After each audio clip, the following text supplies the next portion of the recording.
She never meant to invite trouble that night, only to save a life.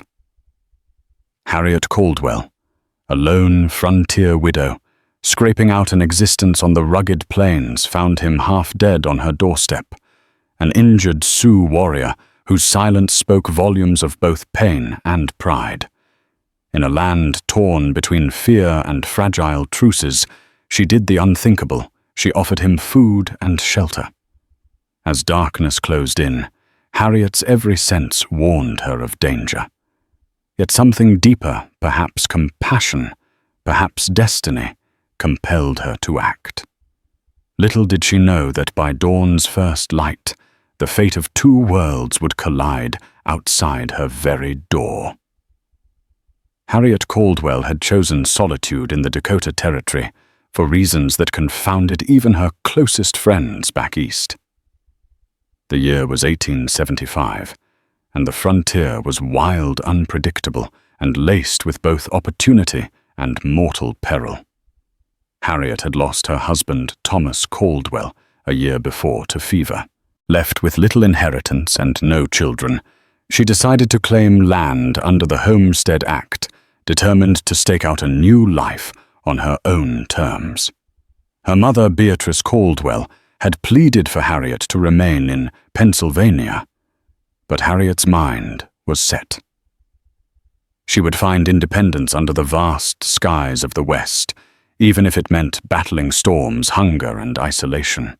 The neighbors, if one could call a family living 10 miles away, neighbors thought she was a curiosity.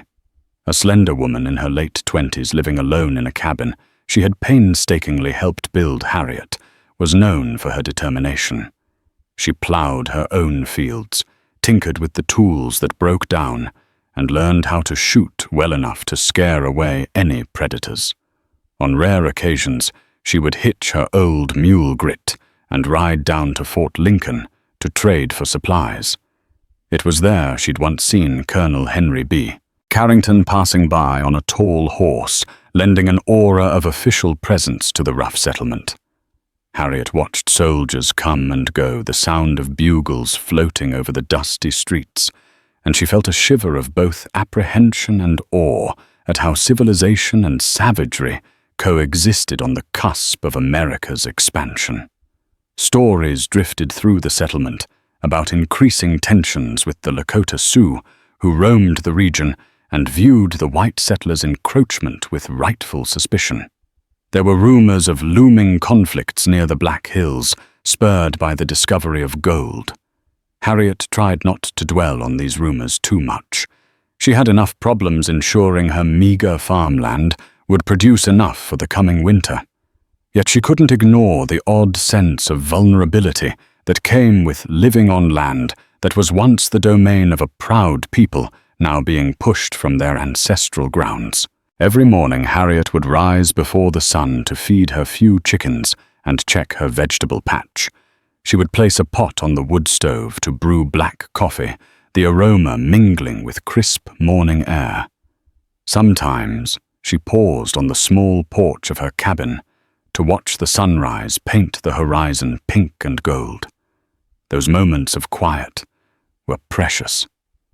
They reminded her of the beauty that existed alongside hardship and heartbreak.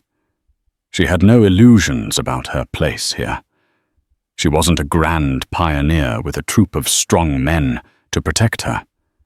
She was simply Harriet, forging ahead in a world where fortitude was her only shield.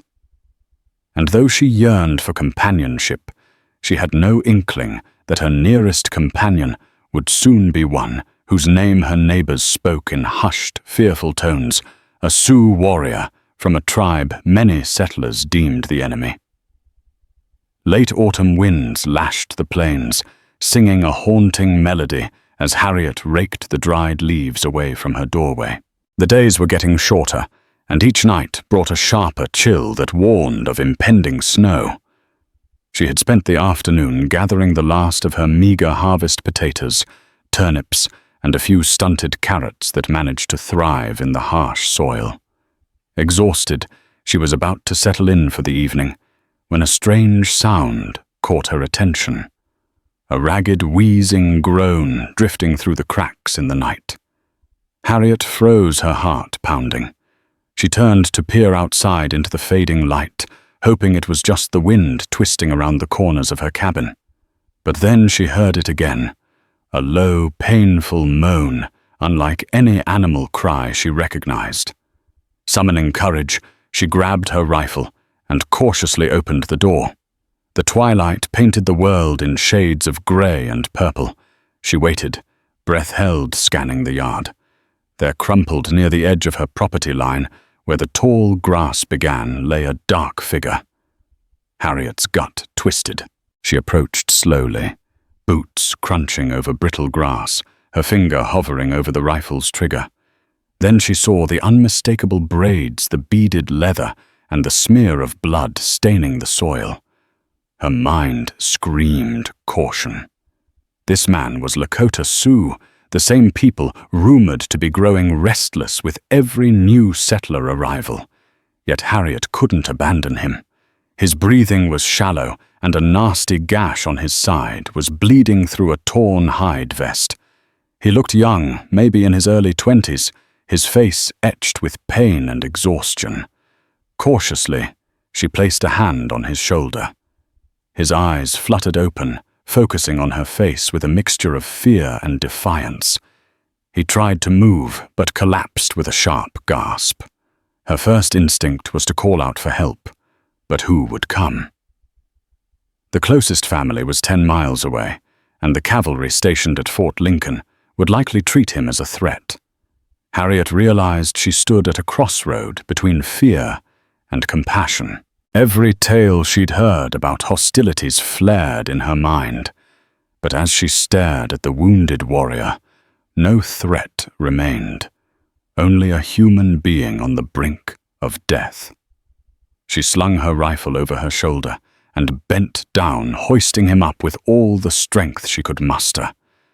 He weighed more than she expected, nearly causing her to stumble.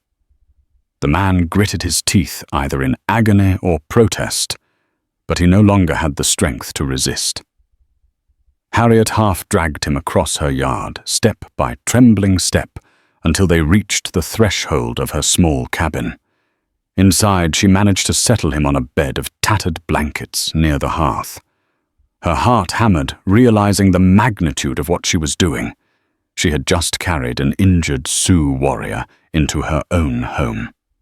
She was crossing lines few settlers dared to even contemplate, and in doing so she was unwittingly setting the stage for a confrontation that would forever change her life. Harriet's hands trembled as she lit a lantern, its warm glow fighting back the gloom. Outside, the wind rattled the cabin walls. She knelt beside the wounded warrior, rummaging through her small medical kit. It was nothing special, just some strips of cloth, a jar of carbolic salve, and a small bottle of whiskey she kept for emergencies. Carefully, she peeled away his blood-soaked vest to assess the wound. A wide slash ran across his side, likely from a bullet or a blade. The edges were jagged, and infection threatened if it hadn't already taken hold. Harriet felt a wave of dread. She wasn't a trained medic, but she'd tended to her husband's final illness. She knew her way around a wound well enough to clean it and dress it. So she set about her work, pressing a clean rag against the laceration, pouring a bit of whiskey to sterilize it. The warrior hissed, eyes snapping open with fury and pain. But Harriet murmured soft assurances, though she had no idea if he understood English. When she finished cleaning the wound, she applied salve and bound it tightly with the cloth strips. The warrior's forehead beaded with sweat, and he slipped in and out of consciousness. Harriet took a step back, relieved she'd done all she could for the moment. He needed rest, warmth, and time to heal if he was lucky enough not to succumb to infection. She wondered if he had any family nearby, or if he was part of one of the bands rumored to be camped along the river. The hours dragged on. Harriet brewed a strong tea from willow bark to help reduce fever and dribbled it between his lips whenever he stirred. She whispered words of reassurance, though for whose comfort she wasn't entirely sure. Perhaps her own. Outside, the wind howled, and the moon's pale light crept through the tiny window.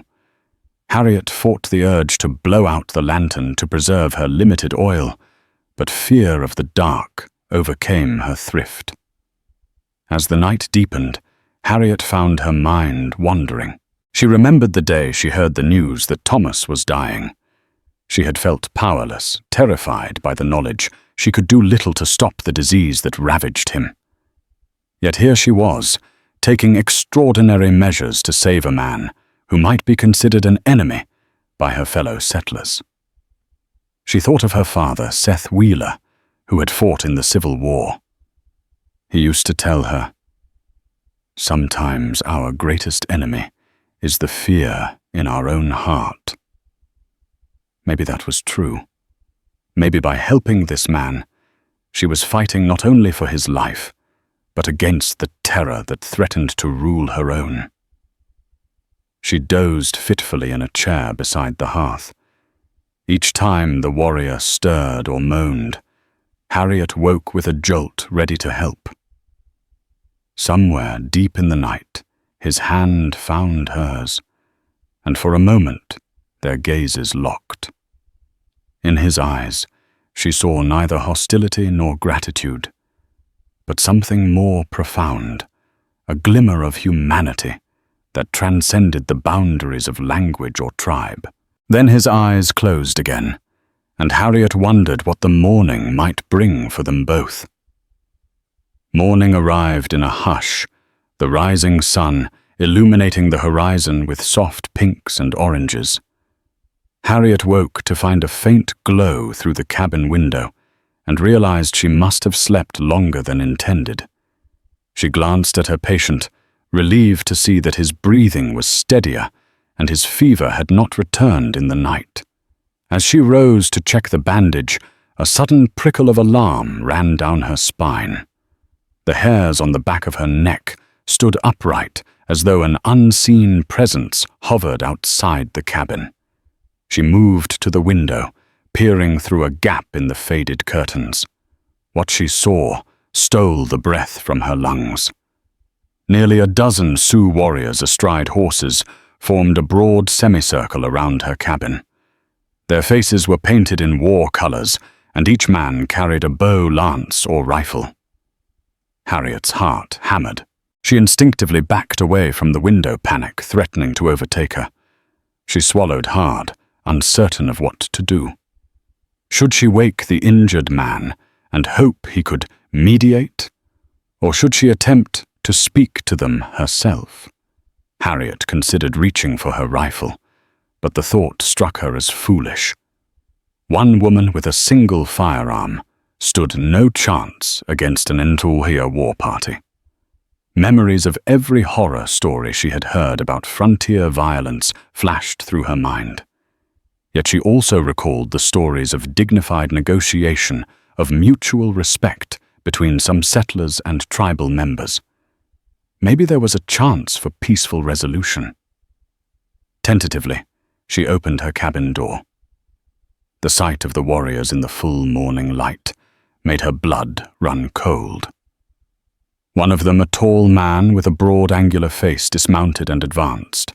Harriet noticed that he wore a magnificent headdress of eagle feathers, and she guessed he might be a person of high standing, perhaps a leader or a medicine man. She stepped outside, leaving her rifle behind in a show of trust.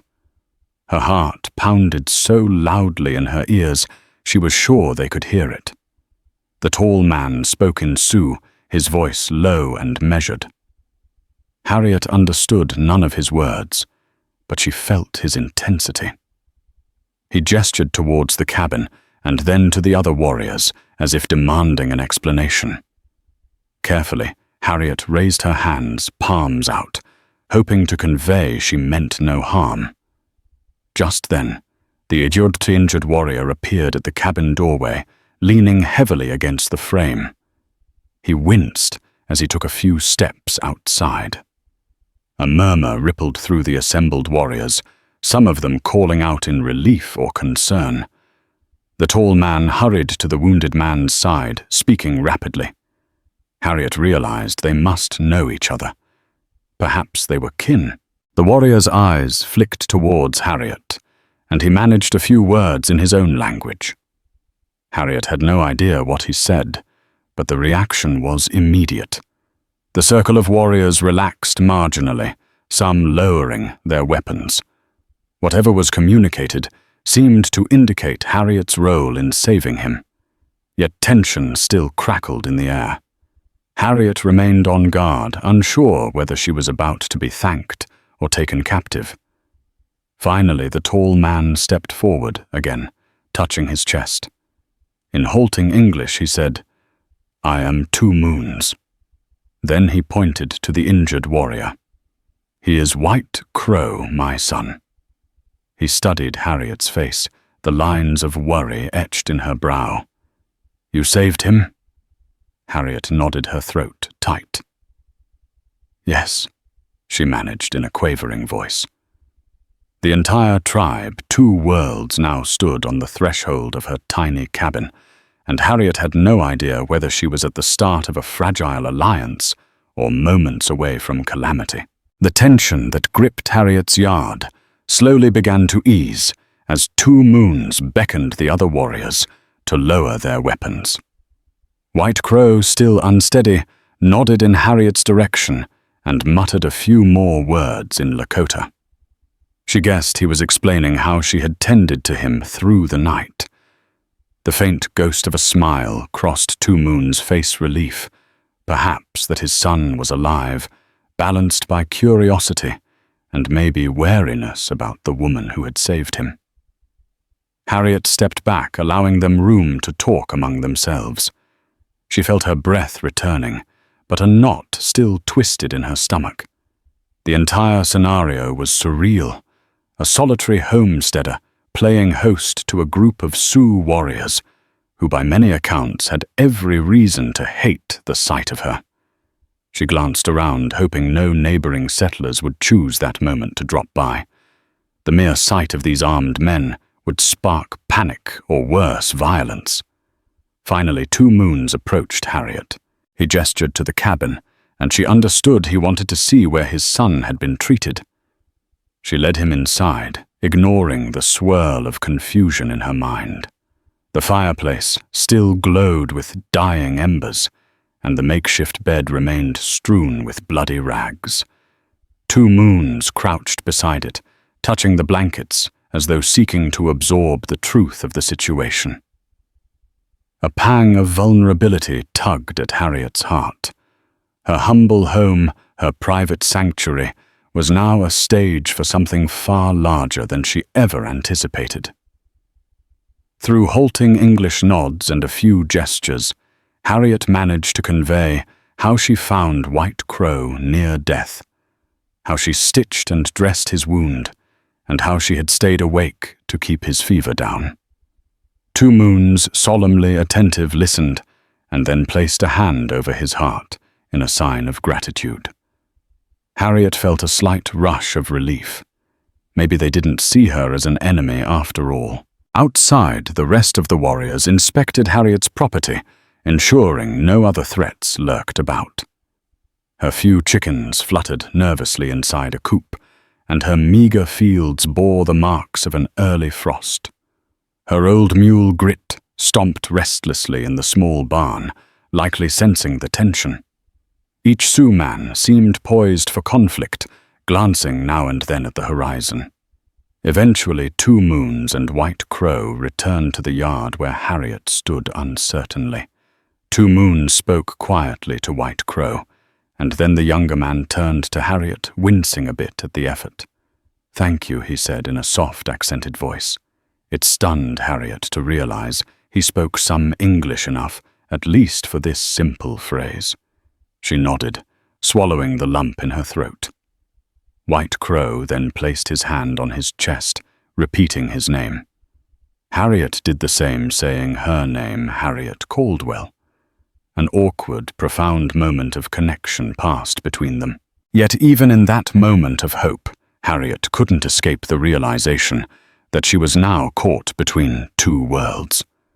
If the cavalry or local settlers learned she had taken a Sioux warrior into her home and allowed an entire war party to gather on her land, she could be labeled a traitor or worse. And what would become of White Crow and Two Moons if a patrol happened by? The delicate ceasefire they stood upon could shatter with a single shot. Harriet forced a smile, hoping to mask her roiling fears, and inwardly prayed that this fragile understanding would hold. She didn't know it yet, but the true trials were just beginning. Within hours, word spread that Sioux warriors had been seen on Harriet's land. A single rider from the nearest settlement happened upon the scene while delivering supplies for a neighboring ranch. He kept his distance, terrified at the sight of so many armed natives, and galloped away without even speaking to Harriet. She only caught a glimpse of his startled face before he disappeared over the hill. That evening, Two Moons and the other warriors made camp a short distance from Harriet's cabin. White Crow, still too weak to travel far, remained within Harriet's humble abode. Harriet did her best to care for him, boiling water for soups, administering the last of her carbolic salve. Occasionally, Two Moons would enter to check on his son, exchanging few words in English, but plenty of unspoken gratitude. Harriet understood that White Crow's life was precious to them, and that her role in saving him had earned her a measure of protection from the tribe. Despite this tenuous safety, Harriet couldn't quiet her own anxiety. That night, by the light of a flickering lantern, she wrote a letter to her cousin Anne Ferguson in Philadelphia. She poured out the details of the astonishing events, from finding White Crow near death to being surrounded by his kin. She confessed her fear of what might happen next, whether local settlers might form a posse, or if the cavalry might storm her land to protect her, and in doing so, ignite a battle.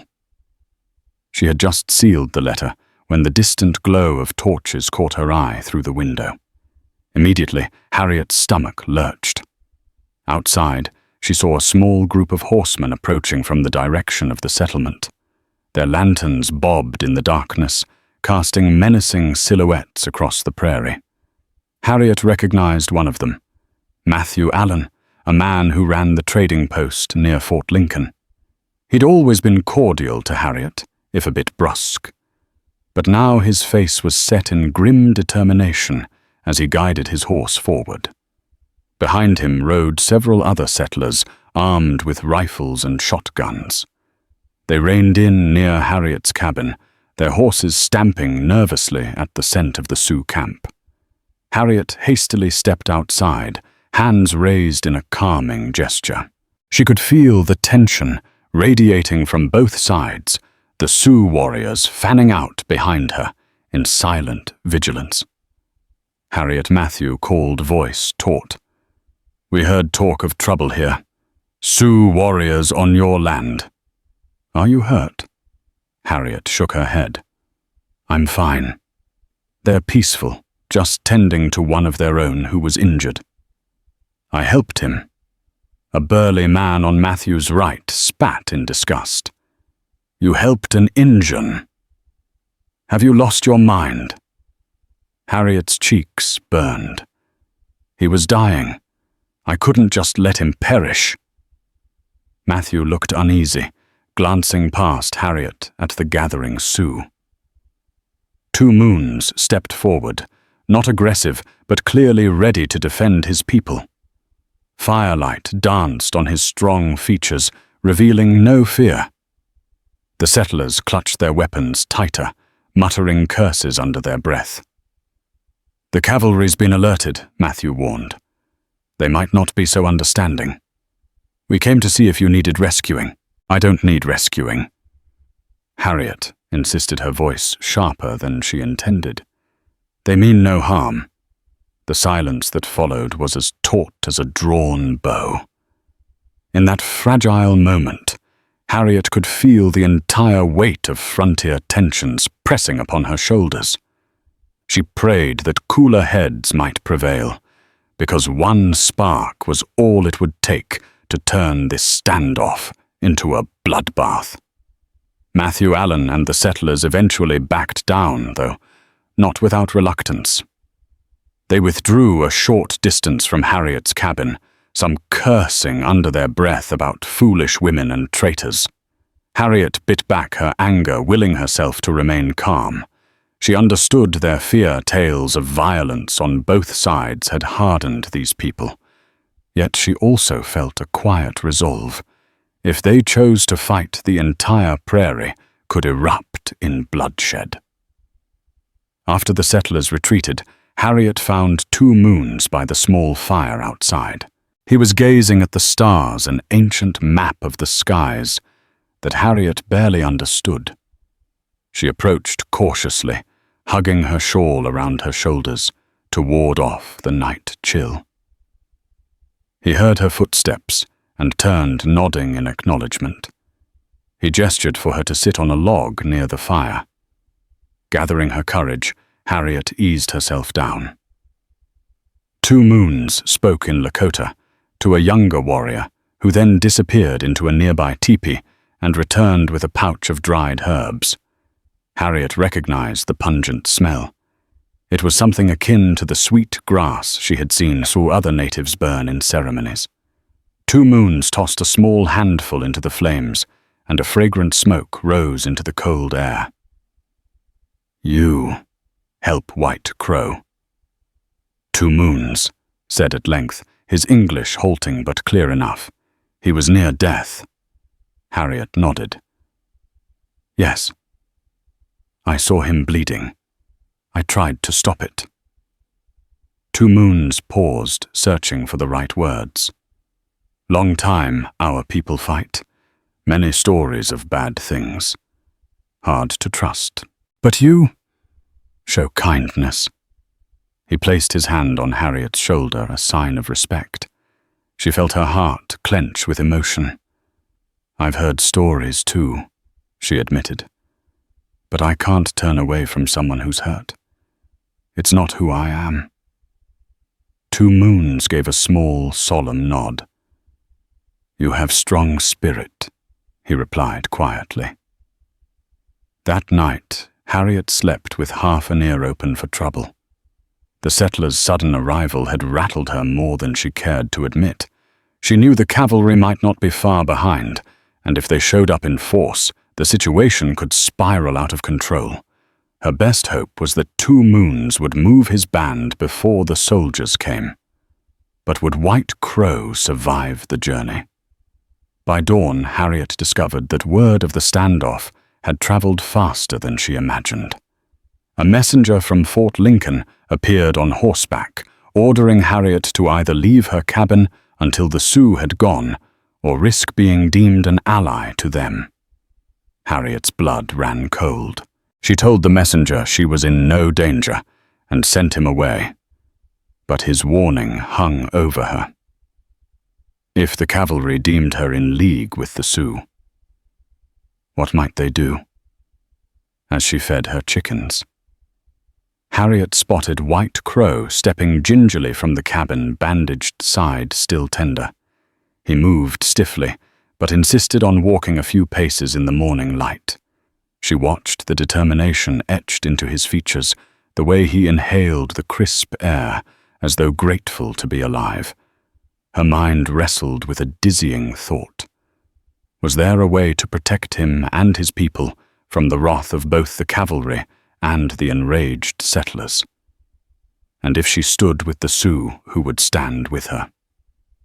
For the first time, Harriet felt the crushing burden of bridging 2 worlds that seemed hell-bent on tearing each other apart. Though tension smoldered around Harriet's homestead, a strange sense of camaraderie also began to grow. In the quiet moments when the sun rose high and the wind carried only the soft rustle of prairie grass, Harriet found herself learning more about White Crow and his people. One afternoon, while Harriet was tending her small vegetable patch, White Crow approached with careful steps. He pointed to a row of turnips, speaking in halting English. "Good. Food." Harriet nodded, offering him one. He studied it, sniffed experimentally, then bit into it. A tentative grin curved his lips, a gesture so disarming that Harriet felt a flash of warmth in her chest. The man who had once lain at death's door was slowly regaining his strength. Over time, bits of conversation revealed pieces of White Crow's story. His mother died when he was young, leaving him to be raised by 2 Moons and the larger tribe. He'd earned a reputation as a skilled hunter, a man who could track and trap in nearly any terrain. But he'd been caught in a skirmish with trappers who trespassed near the tribe's winter camp, and that was how he received his near-fatal wound. Harriet listened with a heavy heart, recalling her own losses. She remembered how the Civil War had left her father, Seth Wheeler, with a limp and haunting nightmares. She recalled her husband Thomas's final breaths, how she'd felt powerless in the face of inevitable death. A subtle kinship formed between her and White Crow. Both bore scars of a world rife with conflict, and both were learning that compassion could spring from unexpected places. But the outside world refused to remain silent. Riders occasionally passed at a distance, no doubt spying on the Sioux camp. Harsh rumors circulated through the settlement. Harriet Caldwell was consorting with savages, they said. Some whispered that she had been taken hostage. Others claimed she had turned traitor. Harriet received no visitors, save for the wind and the flicker of candlelight that cast dancing shadows on her walls at night. One crisp evening, Harriet and 2 Moons shared a brief but profound conversation around the crackling fire. In his own way, he told Harriet of the tribe's hardships. Buffalo herds dwindling, treaties broken. He mentioned hearing of Colonel George Custer's men scouting the Black Hills in search of gold, further fueling tensions. Harriet winced at the mention of Custer, knowing the man's growing reputation for aggression against the tribes. "I worry for the future," Harriet admitted softly, unsure if 2 Moons caught every word. "All this fighting. Where does it end?" 2 Moons closed his eyes, inhaling the chilly air. "Many of my people ask same question. We fight to keep our way of life. The land is part of us, hard to share with those who bring fear." A lump formed in Harriet's throat. She thought about her precarious position, a settler who yearned for peace, a caretaker for a Sioux warrior, a woman labeled by some as a traitor. She wondered if her father had been right when he said that sometimes the enemy was the fear in one's own heart. In these lonely twilight hours, Harriet suspected that old fear would be tested anew and soon. The day the cavalry rode onto her property, Harriet was hauling water from her well. She heard the thunder of hooves long before she saw the dust rising on the horizon. Her pulse quickened in alarm. She hurried to warn 2 Moons, but the Sioux leader had already spotted the riders. He and his warriors formed a protective circle around their camp, while White Crow stood close to Harriet, wincing with every step. At the head of the cavalry squadron rode a stern-faced officer with a neatly trimmed mustache and dark, piercing eyes. Harriet's stomach knotted. She recognized him as Captain Robert Connolly, a man renowned for his uncompromising stance against hostiles, as he called the Sioux. Behind him stretched nearly 30 men, rifles at the ready. This was no mere scouting party. It was a show of force. Captain Connolly dismounted, scanning the scene with barely concealed disdain. His gaze landed on Harriet. "Mrs. Caldwell," he began. Voice clipped. "We received reports of a band of Sioux warriors encamped on your property. Are you here under duress, or have you willingly sheltered them?" Harriet swallowed hard, stepping forward. "I willingly sheltered one man who was gravely injured. His family came to care for him. They mean no harm, Captain." Connolly's jaw tightened. "That's not your call to make, ma'am. By order of the fort, we're here to secure this area and ensure the safety of settlers. The presence of armed Sioux is a violation of the peace." 2 Moons watched the exchange in silence, though Harriet could see the tension in his posture. White Crow stood at Harriet's side, one hand resting lightly on the bandage beneath his shirt. Harriet spoke again, determined not to let fear silence her. "They've done nothing but tend to their wounded. They are not here to attack anyone. You can see we're fine." Connolly's eyes narrowed at White Crow. He turned to his men. "Sergeant, disarm them. We'll escort them off this land and back to the fort for questioning." The command ignited a crackle of unrest among the Sioux warriors, who immediately stiffened. Harriet's heart pounded. "Captain, that's a mistake. They'll see it as an act of aggression. They should have considered that before camping uninvited on homesteader property." Connolly's tone was final. He raised his hand, signaling his men to move forward. The cavalry approached, rifles pointed, orders barked. In an instant, the fragile calm shattered. Several Sioux warriors drew back with defensive gestures, bows raised, tomahawks visible. Shouts erupted, horses whinnied, and Harriet flung herself in front of Captain Connolly, arms spread wide. "No. Please, if you come at them like this, you'll start a fight." Connolly hesitated, glancing at Harriet as though she were a nuisance. 2 Moons stepped forward, arms raised in a sign of non-hostility, but his warriors stood ready to defend him. The lines were drawn, tension crackling like lightning before a storm. A single shot rang out from somewhere behind Connolly's men. The bullet kicked up dust at a Sioux warrior's feet. In a flash, the warrior loosed an arrow in retaliation. More shots followed the cavalry, scattering and shouting. Harriet gasped in horror, ducking low, her hands pressed to her ears as thunderous gunfire erupted around her cabin. She saw White Crow lunge to shield her, an arrow clutched in his hand, but the chaos was too great to fully comprehend. In mere moments, her once quiet homestead was plunged into a maelstrom of smoke, screams, and flying lead. The conflict she had desperately tried to prevent had come roaring to life, and the cost would be counted in blood. Harriet crouched behind a water trough, heart hammering as bullets whizzed overhead. The short, violent exchange seemed to last an eternity, though in reality it was only a few wild moments. When the smoke began to clear, Harriet dared to lift her gaze. She saw one cavalryman lying unmoving in the dust. A Sioux warrior clutched his shoulder blood, staining his buckskin sleeve. The rest of both groups had taken cover wherever they could, behind boulders, trees, or the corners of Harriet's cabin. Captain Connolly barked orders for his men to cease fire and rally. 2 Moons shouted in Lakota, calling for his warriors to hold their arrows. A tense lull fell across the battleground, thick with the acrid smell of gunpowder and the coppery tang of fresh blood.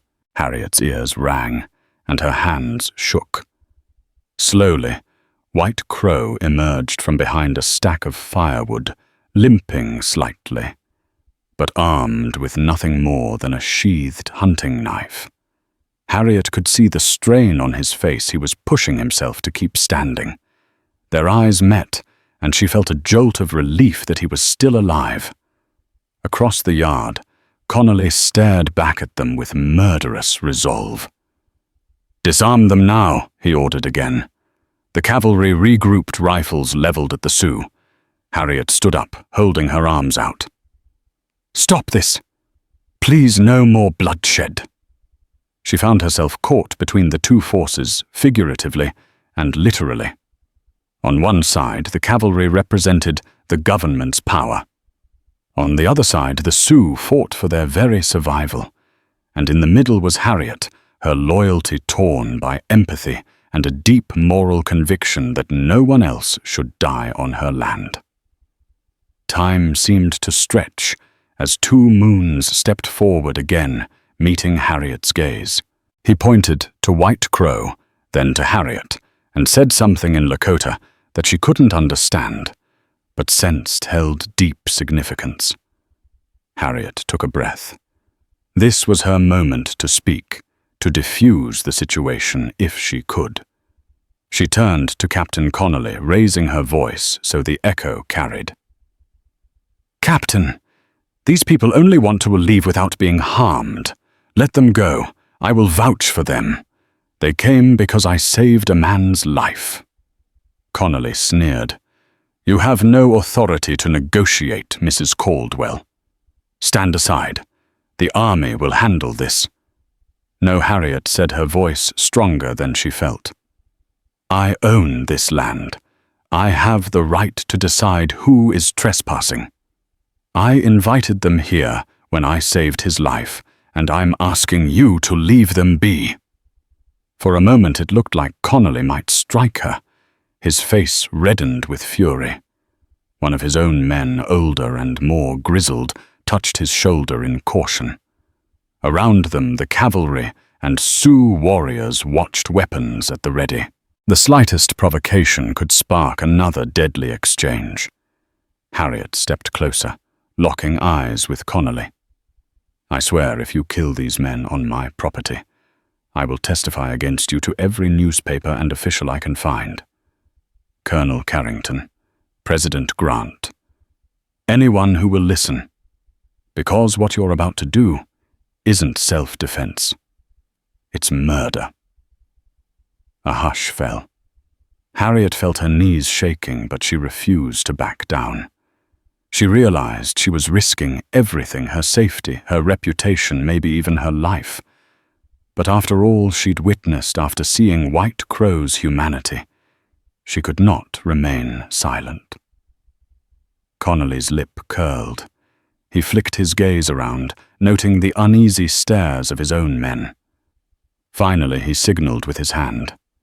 "Stand down," he muttered, venom dripping from his voice. "Let them go. We'll escort them away from this land." Relief flooded Harriet like a summer rain. 2 moons and the warriors began to retreat, tending to their wounded comrade. White Crow hesitated, turning to meet Harriet's eyes one last time. He placed a hand over his heart, an unspoken gesture of gratitude, then turned to follow his father.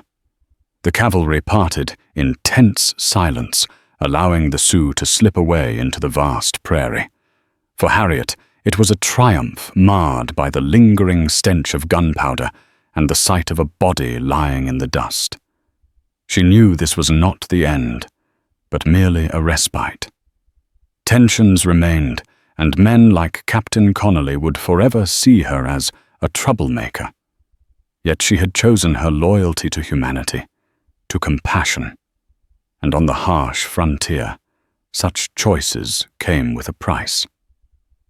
In the days following the standoff, Harriet's homestead became a place of uneasy quiet. The cavalry removed their fallen comrade, and no one returned to claim the body of the dead settler. A bullet had grazed him when the shooting started, leading to a fatal wound. Matthew Allen rode by, once dismounting to speak with Harriet. He kept his voice low and laden with concern. "You've stirred a hornet's nest, Harriet," he warned. "Some folks think you've sided with the enemy." Harriet looked away, her heart heavy. "I sided with peace. That hardly makes me an enemy." He sighed, tipping his hat back. "I understand, but not everyone will. Word has it, Captain Connolly's complaining to his superiors at Fort Lincoln. He says you interfered with a military operation. He wants you prosecuted." A spark of defiance flared in Harriet's chest. "Let him try," she said. though inside, worry gnawed at her. She had little in the way of resources or allies. The local judge might side with the army, especially if they deemed Harriet's actions as aiding hostiles. Still, life on the frontier afforded little time for dwelling on uncertainty. Harriet needed to tend her fields before the snow fell, and her supplies of food and firewood were dangerously low. She dug potatoes, gathered kindling, and did her best to fortify her home for winter.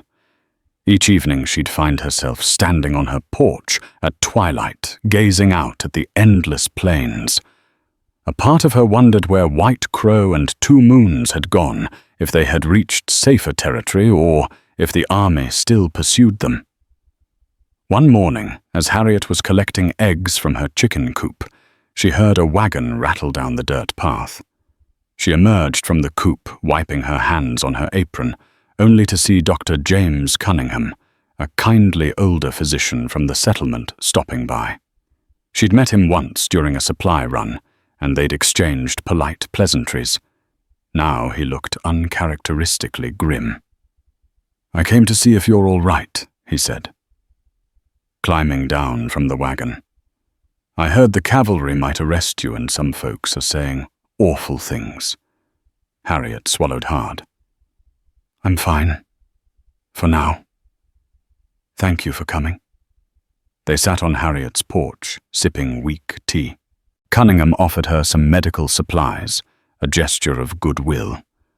"For what it's worth," he said, "I admire what you did. Too many people are quick to kill first and ask questions later. You showed courage and compassion." She smiled sadly. "That doesn't seem to matter much out here."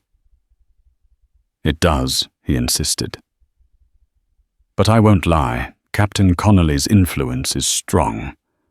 Perhaps you should consider traveling east at least until things settle. The winter will be hard, and with the army against you." Harriet shook her head. "This is my home now. I won't be driven out by threats. I have to stand by my decisions, or else what good is my word? Where will I go if I run from what's right?" Dr. Cunningham nodded, respecting her resolve. Before he left, he pressed a small slip of paper into her hand. "If you ever need to send a message or find safe harbor, look up my friend Sarah Simmons in Bismarck. She's helped people in trouble before." Harriet thanked him, touched by his concern. His visit reminded her that not everyone in the West was ruled by fear or hatred. She had allies, quiet ones perhaps, but allies nonetheless. Days later, Harriet's anxiety spiked when a single uniformed soldier rode into her yard. She recognized the man as Private Roland Harris, a younger soldier she'd seen around Fort Lincoln. He looked nervous, as if he bore unpleasant news. Harriet tensed, expecting an arrest warrant or a formal summons. Instead, Private Harris dismounted and removed his hat, revealing a sheen of sweat on his brow. "I came off duty to warn you," he confessed. "Captain Connolly's writing a report claiming you obstructed a military operation and aided hostile Indians. He wants you brought before a military tribunal, but the fort commander, Colonel Carrington, hasn't approved it yet." Harriet felt her heart pound in her ears. "Why are you telling me this?" He glanced over his shoulder as though expecting to be followed. "Because I was there, ma'am. I saw you step in front of him and beg for peace. You stopped a full-scale massacre. Connolly's furious, but not all of us think the same way. Some are grateful fewer lives were lost." He handed her a folded document. "This is my statement of what really happened. If you need it, show it to Colonel Carrington. He's a fair man." Tears stung Harriet's eyes at the unexpected kindness. She clutched the paper to her chest. "Thank you. That means more than you know." Harris offered a timid smile and quickly mounted his horse, galloping away into the afternoon sun. Harriet watched him go, heart brimming with a mix of gratitude and trepidation. She had dreaded confrontation with the army, but at least now she had something that might bolster her defense. As the first snow flurries danced across the plains, Harriet prepared her cabin for the brutal winter ahead. Yet she couldn't shake the persistent sense of waiting, of expecting the other shoe to drop. Every shadow on the horizon made her wonder if a cavalry detachment was coming. Every echo of distant thunder made her heart skip a beat. In that tense atmosphere, she clung to hope and to the small acts of mercy that had punctuated the cruelty of the frontier. When winter did arrive in full force, it came with an unrelenting blizzard that howled across the plains for days. Harriet huddled inside her cabin, stoking the fire and rationing her food. She prayed that Two Moons and White Crow had found shelter, that the raging storm wouldn't claim their lives. Outside, the wind piled snow against her door, sometimes forcing her to shovel her way free just to feed her mule. On one such day, when the storm had briefly subsided, Harriet opened her door to find a small object lying in the snow, a leather pouch decorated with quills and beads. She hesitated, scanning the empty plain, but saw no footprints. Carefully, she picked it up and opened it. Inside lay a single eagle feather and a carved piece of bone etched with symbols. Harriet recognized one of the symbols. It was similar to the marking she had seen on White Crow's vest. A surge of emotion overcame her. This was a sign, a message from her Sioux friends. But how had it arrived in the midst of a blizzard? Tears burned in her eyes. She pressed the pouch to her chest, feeling both gratitude and a pang of sorrow. She whispered into the cold wind, "Thank you." Whether it was from White Crow or Two Moons, the pouch symbolized a bond that transcended the violence and mistrust swirling around them. Winter lingered, its icy grasp relentless, but Harriet persevered. She thought often of Private Harris's statement and wondered when or if she would need to use it. No riders appeared with an arrest warrant. Connolly, perhaps stymied by Colonel Carrington's caution, had not materialized to exact revenge. For now, Harriet remained free, tending her land and surviving the darkest nights. By the time the snow began to melt, Harriet emerged from her cabin to find the world renewed by spring. She shook off the chill that had seeped into her bones and set about planting seeds for the coming season. Hope sprouted beside the lingering memories of gunfire. In mid-spring, Dr. Cunningham returned, this time in a small carriage bearing fresh seeds and supplies donated by sympathetic townsfolk.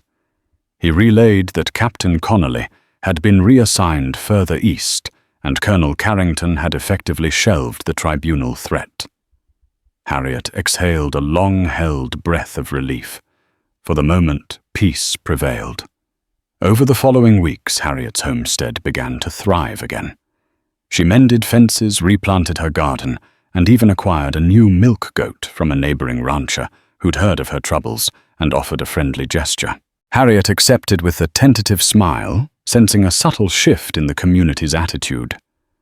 Perhaps her stance for peace had earned her a reluctant respect, or at least a truce from those who once maligned her. Now and then Harriet would catch sight of distant riders, silhouettes on the rolling hills, and wonder if it might be White Crow's band returning to check on her. She never saw them up close, but once at dusk, she swore she spotted a single rider halting on a ridge, watching her cabin as the sunset bathed the prairie in gold. She felt no fear, only a quiet comfort at the possibility of a friend she might never fully understand, yet who shared a bond formed by an act of compassion on a fateful night. And so Harriet's life found its rhythm. She lived on planting, harvesting, writing letters to her cousin Anne back in Philadelphia, and dreaming of a day when frontier violence might ease. Though no grand treaties hung in the air, and prejudice still simmered, Harriet kept close the memory of a moment when compassion bridged an impossible gap. If the West was the crucible that tested a person's mettle, Harriet Caldwell had been tempered by fire. She emerged not unscathed, for scars remained scars of fear, heartbreak, and lives lost. But she held her head high, guided by the knowledge that even in a place as harsh as the untamed frontier, a single act of mercy could alter destinies. The story of Harriet Caldwell, the lone homesteader whose act of compassion ignited a standoff and forged an unlikely bond with a proud Sioux warrior. In the rugged landscape of the American frontier, where fear often overshadowed hope, Harriet's unwavering courage reminds us that even a single voice can stand against the tide of violence. She chose empathy and moral conviction over fear and prejudice, and her choice saved more than one life. If you found inspiration, excitement, or just a spark of wonder in Harriet's journey, please consider supporting this story. Hit that like button. Share it with friends who love a good frontier drama, and subscribe to this channel for more tales of bravery and heart. Together, let's keep the spirit of these incredible stories alive.